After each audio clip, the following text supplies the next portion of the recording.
సృష్టికర్త ఒక బ్రహ్మ, అతనిని సృష్టించినదొక అమ్మ.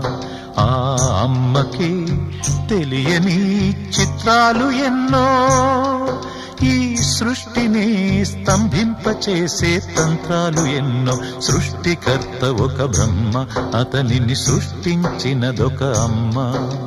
సృష్టికర్త ఒక బ్రహ్మ, అతనిని సృష్టించినదొక అమ్మ.